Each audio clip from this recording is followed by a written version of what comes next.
ಮಿತ್ರರೇ ನಮಸ್ಕಾರ.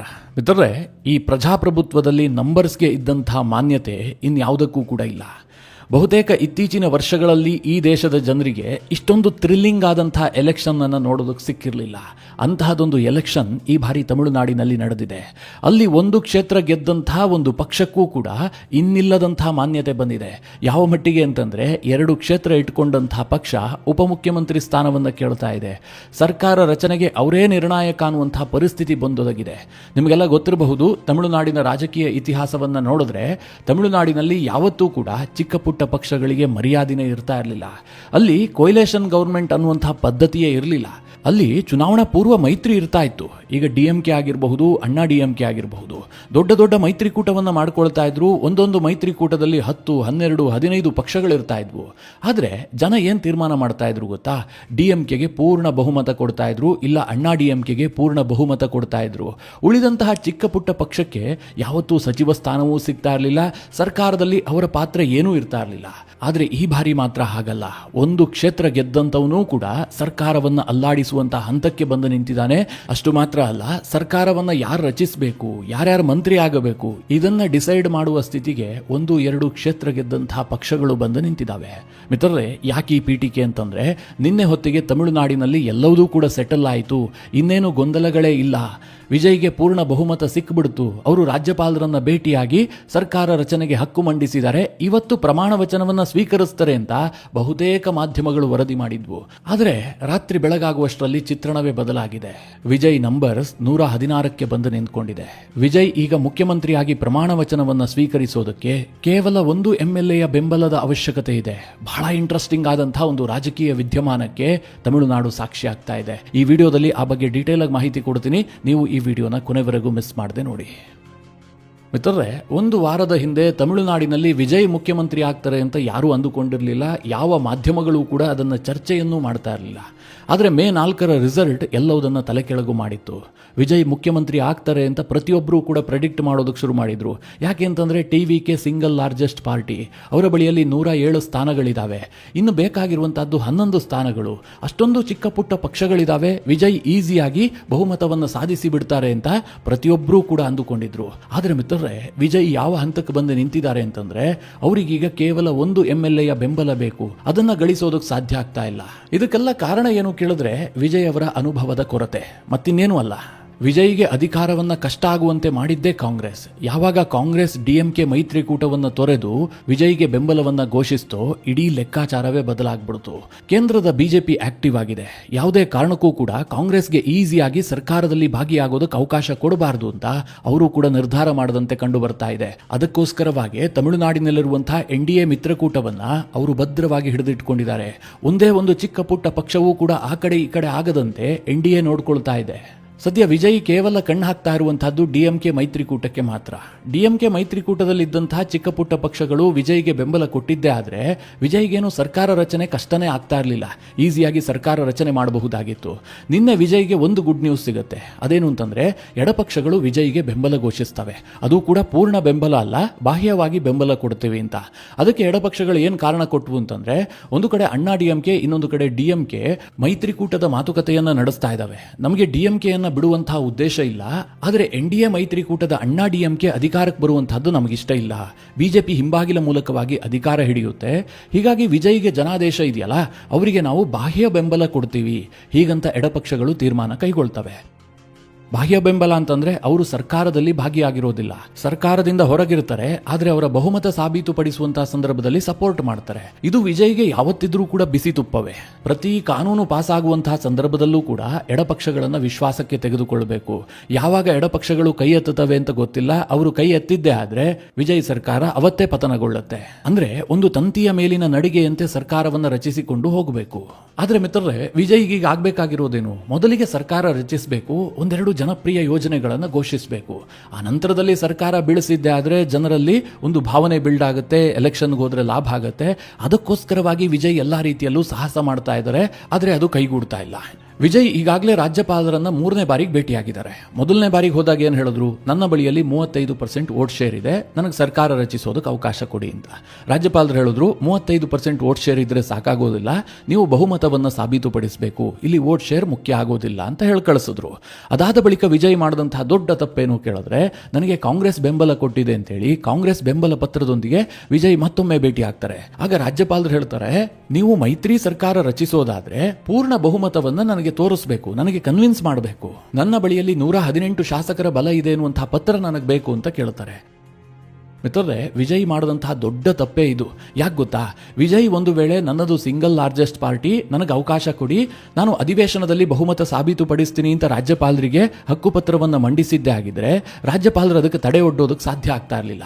ಆದ್ರೆ ವಿಜಯ್ ಏನ್ ಮಾಡ್ತಾರೆ, ನಾನು ಮೈತ್ರಿ ಸರ್ಕಾರ ರಚಿಸ್ತಾ ಇದ್ದೀನಿ ಅಂತ 112 ನಂಬರ್ ಅನ್ನ ತೋರಿಸ್ತಾರೆ. ಅವಾಗ ರಾಜ್ಯಪಾಲರು ಕೇಳ್ತಾರೆ, ಮೈತ್ರಿ ಸರ್ಕಾರಕ್ಕೆ 118 ಬೇಕು, ಇದು ಸಾಕಾಗೋದಿಲ್ಲ ಅಂತ. ಅದಾದ ಬಳಿಕ ವಿಜಯ್ ಸಾಕಷ್ಟು ಸರ್ಕಸ್ ಮಾಡಿ ಲೆಫ್ಟ್ ಪಾರ್ಟಿಯನ್ನ ಕನ್ವೆ ಮಾಡೋದಕ್ಕೆ ಟ್ರೈ ಮಾಡಿ ಅವರಿಂದ ಬೆಂಬಲವನ್ನ ಪಡೆದು 116 ಶಾಸಕರ ಬೆಂಬಲದ ಪತ್ರ ಕೊಟ್ಟಿದ್ದಾರೆ. ಮಿತ್ರರೇ, ವಿಸಿಕೆ ಕೂಡ ನನಗೆ ಬೆಂಬಲಿಸುತ್ತೆ ಅಂತ ವಿಜಯ್ ಹೇಳ್ಕೊಂಡಿದ್ದಾರೆ. ಆದ್ರೆ ಅನಂತರದಲ್ಲಿ ವಿಸಿಕೆ ಆ ಬೆಂಬಲದ ಬಗ್ಗೆ ಮಾತಾಡ್ತಾ ಇಲ್ಲ, ನಾವು ಬೆಂಬಲ ಕೊಟ್ಟಿದ್ದೀವಿ ಅಂತ ಅವರು ಬಹಿರಂಗವಾಗಿ ಘೋಷಣೆ ಮಾಡಿಲ್ಲ. ಹೀಗಾಗಿ ರಾಜ್ಯಪಾಲರು ವಿಜಯ್ ಅವರನ್ನ ಮತ್ತೆ ತಡೆ ಹಿಡಿದಿದ್ದಾರೆ. ತಿರುಮಾವಲನ್ ನೇತೃತ್ವದ ವಿಸಿಕೆ ಇದೆಯಲ್ಲ, ಅವರು ಗೆದ್ದಿರುವಂತಹದ್ದು 2 ಕ್ಷೇತ್ರ ಮಾತ್ರ. ಅವರ ಡಿಮ್ಯಾಂಡ್ ಎಷ್ಟಿದೆ ಕೇಳಿದ್ರೆ ಉಪಮುಖ್ಯಮಂತ್ರಿ ಸ್ಥಾನ ಬೇಕಂತೆ. ಅಷ್ಟು ಮಾತ್ರ ಅಲ್ಲ, ಇನ್ನೋರ್ವ ಶಾಸಕನಿಗೂ ಕೂಡ ಮಂತ್ರಿ ಸ್ಥಾನ ಬೇಕು, ಉಪಮುಖ್ಯಮಂತ್ರಿ ಆದವನಿಗೆ ಪ್ರಬಲ ಖಾತೆ ಬೇಕು. ಜೊತೆಗೆ ಈಗ ವಿಜಯ್ 2 ಕ್ಷೇತ್ರದಲ್ಲಿ ಗೆದ್ದಿದ್ದಾರಲ್ಲ, ಅವರು 1 ಕ್ಷೇತ್ರಕ್ಕೆ ರಾಜೀನಾಮೆ ಕೊಡ್ತಾರೆ, ಅಲ್ಲಿ ವಿಸಿಕೆಯ ಅಭ್ಯರ್ಥಿಯನ್ನೇ ನಿಲ್ಲಿಸಿಕೊಂಡು ಗೆಲ್ಸ್ಕೊಂಡು ಬರಬೇಕಂತೆ. ಆ ರೀತಿಯಾಗಿ ತಿರುಮಾವಲನ್ ವಿಜಯ್ಗೆ ಬೇಡಿಕೆ ಇಟ್ಟಿದ್ದಾರೆ. ಮಿತ್ರರೇ, ವಿಜಯ್ಗೆ ತಿರುಮಾವಲನ್ ಬಗ್ಗೆ ಒಳ್ಳೆ ಅಭಿಪ್ರಾಯ ಇದೆ. ಯಾಕೆ ಗೊತ್ತಾ, ಈ ತಿರುಮಾವಲನ್ ದಲಿತ ನಾಯಕ, ದಲಿತ ರಾಜಕಾರಣ ಮಾಡುವಂತಹ ವ್ಯಕ್ತಿ, ತುಂಬಾ ಬುದ್ಧಿವಂತ, ಎಜುಕೇಟೆಡ್ ಕೂಡ ಹೌದು. ಆದ್ರೆ 2 ಕ್ಷೇತ್ರ ಗೆದ್ದಿರುವಂತಹ ತಿರುಮಾವಲನ್ಗೆ ಉಪಮುಖ್ಯಮಂತ್ರಿ ಸ್ಥಾನ ಕೊಡೋದಕ್ಕೆ ವಿಜಯ್ ಸಿದ್ಧ ಇಲ್ಲ. ಇಬ್ಬರನ್ನೂ ಮಂತ್ರಿ ಮಾಡೋದಲ್ಲದೆ ಉಪಮುಖ್ಯಮಂತ್ರಿ ಸ್ಥಾನ ಕೊಟ್ಟಿದ್ದೆ ಆದ್ರೆ ಸರ್ಕಾರದಲ್ಲಿ ವಿಜಯ್ ಹೋಲ್ಡ್ ಏನಿರುತ್ತೆ, ಯಾವ ರೀತಿಯಾಗಿ ಸರ್ಕಾರ ನಡೆಸೋದಕ್ಕೆ ಸಾಧ್ಯ? ನಾಳೆ ಕಾಂಗ್ರೆಸ್ ಕೂಡ ನಮಗೂ ಒಂದು ಉಪಮುಖ್ಯಮಂತ್ರಿ ಸ್ಥಾನ ಕೊಡಿ, ನಾವು 5 ಜನ ಇದೀವಿ ಅಂತ ಕೇಳಬಹುದು. ಹಾಗಾದ್ರೆ ಸರ್ಕಾರವನ್ನ ಕಂಟಿನ್ಯೂ ಮಾಡೋದಕ್ಕೆ ಸಾಧ್ಯವೇ ಆಗೋದಿಲ್ಲ. ಅದಕ್ಕೋಸ್ಕರವಾಗಿ ವಿಜಯ್ ಬಹಳಷ್ಟು ಹಿಂದೇಟು ಹಾಕ್ತಾ ಇದ್ದಾರೆ ಎನ್ನುವಂತಹ ಮಾಹಿತಿ ಇದೆ. ಆದರೆ ಸದ್ಯದ ಪರಿಸ್ಥಿತಿ ಏನಾಗಿದೆ ಅಂತಂದ್ರೆ, ವಿಸಿಕೆಯೇ ಅತ್ಯಂತ ಇಂಪಾರ್ಟೆಂಟ್ ಆದಂತಹ ಪಕ್ಷ. ಅವರು ಯಾರ ಜೊತೆಗೆ ಹೋಗ್ತಾರೋ ಅವರು ಸರ್ಕಾರ ರಚಿಸ್ತಾರೆ ಎನ್ನುವಂಥ ಹಂತಕ್ಕೆ ಬಂದು ನಿಂತಿದೆ. ನಿಮಗೆ ನಾನು ಈ ಹಿಂದೆಯೇ ಹೇಳಿದ್ದೆ, ತಮಿಳುನಾಡಿನಲ್ಲಿ ಇನ್ನೊಂದು ಕಡೆಯೂ ಕೂಡ ಸರ್ಕಾರ ರಚಿಸುವಂತಹ ಕಸರತ್ತಾಗ್ತಿದೆ. ಅದು ಯಾರಿಂದ ಕೇಳಿದ್ರೆ ಅಣ್ಣಾ ಡಿಎಂಕೆಯಿಂದ. ಅಣ್ಣಾ ಡಿಎಂಕೆ ಸರ್ಕಾರವನ್ನು ರಚಿಸಿ ಪಳನಿಸ್ವಾಮಿ ಮುಖ್ಯಮಂತ್ರಿ ಆಗಿಬಿಟ್ಟು ಡಿಎಂಕೆ ಬಾಹ್ಯ ಬೆಂಬಲ ಕೊಡುತ್ತೆ ಎನ್ನುವಂತಹ ಮಾತಿದೆ. ಆ ರೀತಿಯ ಬೆಳವಣಿಗೆಗಳು ಕೂಡ ಆಗ್ತಾ ಇದೆ. ಈಗಾಗಲೇ ಕನ್ನಿಮೋಳಿ ಅದಕ್ಕೆ ಪೂರಕವಾಗಿ ಹೇಳಿಕೆಯನ್ನು ಕೂಡ ಕೊಟ್ಟಿದ್ದಾರೆ. ಇವತ್ತು ತಮಿಳುನಾಡಿನಲ್ಲಿ ಯಾರಿಗೂ ಕೂಡ ಜನಾದೇಶ ಇಲ್ಲ, ನಾವು ಜನಾದೇಶವನ್ನು ಗೌರವಿಸ್ತೀವಿ. ಒಂದು ವೇಳೆ ಟಿವಿಕೆಗೆ ಪೂರ್ಣ ಬೆಂಬಲ ಬಂದಿದ್ದೇ ಆಗಿದ್ರೆ ನಾವೇನು ಈ ರೀತಿಯ ಪ್ರಯತ್ನಕ್ಕೆ ಕೈ ಹಾಕ್ತಾ ಇರಲಿಲ್ಲ. ಈಗ ಜನಾದೇಶ ಇಲ್ಲದ ಕಾರಣದಿಂದಾಗಿ ಸಾಂವಿಧಾನಿಕ ಬಿಕ್ಕಟ್ಟು ಉಂಟಾಗಬಾರದು, ಅದಕ್ಕೋಸ್ಕರವಾಗಿ ನಾವು ಕ್ರಮ ಕೈಗೊಳ್ತೀವಿ ಅಂತ ಅವರು ಅಡ್ಡಗೋಡೆಯ ಮೇಲೆ ದೀಪ ಇಟ್ಟಿದ್ದಾರೆ. ಇದರ ನಡುವೆ ಅಣ್ಣಾ ಡಿಎಂಕೆ ತನ್ನೆಲ್ಲಾ ಶಾಸಕರನ್ನ ಹಿಡಿದಿಟ್ಟುಕೊಂಡಿದೆ. ಗೌಪ್ಯ ಸ್ಥಳದಲ್ಲಿ ಇವತ್ತೊಂದು ಮೀಟಿಂಗ್ ಕೂಡ ಇದೆ. ಒಂದು ವೇಳೆ ಅಣ್ಣಾ ಡಿಎಂಕೆ ಮತ್ತು ಡಿಎಂಕೆಯ ಮೈತ್ರಿ ಯಶಸ್ವಿಯಾಗಿದ್ದೇ ಆದ್ರೆ ವಿಸಿಕೆ ಯಾರ ಜೊತೆಗೆ ನಿಂತುಕೊಳ್ಳುತ್ತೋ ಅವರು ಸರ್ಕಾರ ರಚಿಸ್ತಾರೆ. ಅಷ್ಟರ ಮಟ್ಟಿಗೆ ವಿಸಿಕೆ ಪ್ರಾಮುಖ್ಯತೆಯನ್ನ ಪಡೆದುಕೊಂಡಿದೆ. ಅದು ಹೇಗೆ ನೋಡೋದಾದ್ರೆ, ಈಗ ಡಿಎಂಕೆ ಬಳಿಯಲ್ಲಿ 59 ಶಾಸಕರಿದ್ದಾರೆ. ಜೊತೆಗೆ ಡಿಎಂಡಿಕೆಯೂ ಕೂಡ ಡಿಎಂಕೆ ಜೊತೆಗೆ ಇದೆ. ಡಿಎಂಡಿಕೆ ಬಳಿಯಲ್ಲಿ ಒಬ್ಬ ಶಾಸಕರಿದ್ದಾರೆ. ಹಾಗೆ ಐಯುಎಂಎಲ್ ಮುಸ್ಲಿಂ ಲೀಗ್ ಇದೆಯಲ್ಲ, ಅವರ ಬಳಿಯಲ್ಲಿ 2 ಶಾಸಕರಿದ್ದಾರೆ. ಇನ್ನು ಎಐಎಡಿಎಂಕೆ ಬಳಿಯಲ್ಲಿ 47 ಶಾಸಕರಿದ್ದಾರೆ. ಎಎಂಎಂಕೆ ಬಳಿಯಲ್ಲಿ ಒಬ್ಬ ಶಾಸಕರಿದ್ದಾರೆ. ಇವರು ನಿನ್ನೆ ಟಿವಿಕೆ ವಿಜಯ್ಗೆ ಬೆಂಬಲ ಕೊಟ್ಬಿಟ್ಟಿದ್ದಾರೆ ಎನ್ನುವಂತ ಸುದ್ದಿ ಆಗಿತ್ತು. ಆದ್ರೆ ಟಿಟಿವಿ ದಿನಕರನ್ ಹೇಳಿದ್ದಾರೆ, ಯಾವ ಬೆಂಬಲವೂ ಇಲ್ಲ, ಸುಳ್ಳು ಪತ್ರವನ್ನ ವಿಜಯ್ ಕೊಟ್ಟಿದ್ದಾರೆ ಅಂತ ಅವರೊಂದು ಕೇಸ್ ಹಾಕೋದಕ್ಕೆ ಹೊರಟಿದ್ದಾರೆ. ನಮ್ಮ ನಿಷ್ಠೆ ಅಣ್ಣಾ ಡಿಎಂಕೆಗೆ ಅಂತ ಅವರೀಗ ಸ್ಪಷ್ಟಪಡಿಸಿದ್ದಾರೆ. ಇನ್ನು ಪಿಎಂಕೆ ಬಳಿಯಲ್ಲಿ 4 ಶಾಸಕರಿದ್ದಾರೆ. ಇವರು ಎನ್ಡಿಎ ಮೈತ್ರಿಕೂಟದೊಂದಿಗೆ ಬಹಳ ಗಟ್ಟಿಯಾಗಿರುವಂತಹ ಪಕ್ಷ ಇದು. ಇನ್ನು ಬಿಜೆಪಿಯ ಒಬ್ಬ ಶಾಸಕ ಇದ್ದಾನೆ. ಬಹುತೇಕ ಇವರು ಹೊರಗುಳಿಯುವಂತಹ ಸಾಧ್ಯತೆ ಇದೆ. ಇವರು ಯಾವುದೇ ಸರ್ಕಾರ ರಚನೆ ಆದರೂ ಕೂಡ ಅದರಲ್ಲಿ ಭಾಗಿಯಾಗುವಂತಹ ಸಾಧ್ಯತೆಗಳಿಲ್ಲ. ಬಾಹ್ಯವಾಗಿ ಅಣ್ಣಾ ಡಿಎಂಕೆಗೆ ಬೆಂಬಲ ಕೊಡೋದಕ್ಕೂ ಕೂಡ ಐಯುಎಂಎಲ್ ಇರುವ ಕಾರಣದಿಂದಾಗಿ ಅದು ಸಾಧ್ಯ ಆಗೋದಿಲ್ಲ. ಹೀಗಾಗಿ ಅಣ್ಣಾ ಡಿಎಂಕೆ ಮತ್ತು ಡಿಎಂಕೆ ಮೈತ್ರಿಕೂಟದಲ್ಲಿ ಒಟ್ಟು ಸದಸ್ಯರ ಸಂಖ್ಯೆ 115 ಆಗುತ್ತೆ. ಒಂದು ವೇಳೆ ವಿಸಿಕೆಯ ತಿರುಮಾವಳನ್ನೇನಾದರೂ ಈ ಕಡೆ ಬೆಂಬಲ ಕೊಟ್ಟಿದ್ದೆ ಆದರೆ ಅಣ್ಣಾ ಡಿಎಂಕೆ ಮತ್ತು ಡಿಎಂಕೆ ಮೈತ್ರಿಕೂಟಕ್ಕೆ 117 ಆಗುತ್ತೆ. ಸದ್ಯದ ಪರಿಸ್ಥಿತಿಯಲ್ಲಿ 117 ನಂಬರ್ ಇದೆಯಲ್ಲ, ಅದು ಮ್ಯಾಜಿಕ್ ನಂಬರ್. ಯಾಕೆ ಅಂತಂದ್ರೆ ವಿಜಯ್ 2 ಕ್ಷೇತ್ರದಲ್ಲಿ ಗೆದ್ದಿದ್ದಾರಲ್ಲ, ಈ ಕಾರಣದಿಂದಾಗಿ ತಮಿಳುನಾಡು ವಿಧಾನಸಭೆಯ ಗಾತ್ರ 233ಕ್ಕೆ ಕುಸಿದಿದೆ. 233ಕ್ಕೆ ಬಹುಮತ ಎಷ್ಟಪ್ಪ ಕೇಳಿದ್ರೆ 117. ಹೀಗಾಗಿ ಸರಳ ಬಹುಮತದ ಸರ್ಕಾರವನ್ನು ರಚಿಸಬಹುದು. ಮುಖ್ಯಮಂತ್ರಿ ಆದವರು ಕನಿಷ್ಠ 6 ತಿಂಗಳ ಕಾಲ ಇರಬಹುದು. ಯಾಕೆ ಅಂತಂದ್ರೆ ಒಮ್ಮೆ ಬಹುಮತವನ್ನು ಸಾಬೀತುಪಡಿಸಿದ್ರೆ 6 ತಿಂಗಳ ವ್ಯಾಲಿಡಿಟಿ ಇರುತ್ತೆ. ಅದಾದ ಬಳಿಕ ಯಾರಾದರೂ ಅವಿಶ್ವಾಸ ಮಂಡಿಸಿದ್ದೆ ಆದ್ರೆ ಮತ್ತೆ ವಿಶ್ವಾಸ ಮತ ಯಾಚನೆ ಮಾಡಬೇಕು. 6 ತಿಂಗಳ ಕಾಲ ಏನೂ ತೊಂದರೆ ಆಗೋದಿಲ್ಲ. ಹೀಗಾಗಿ ಅಣ್ಣಾ ಡಿಎಂಕೆ ಬೇಕಾದ್ರೆ ಒಂದು 6 ತಿಂಗಳ ವ್ಯಾಲಿಡಿಟಿಯ ಒಂದು ಸರ್ಕಾರ ರಚನೆ ಮಾಡಬಹುದು. ಟಿವಿಕೆಯ ಪರಿಸ್ಥಿತಿಯೂ ಕೂಡ ಇದೆ. ಟಿವಿಕೆ ಸದ್ಯ 116ಕ್ಕೆ ಬಂದು ನಿಂತಿದೆ.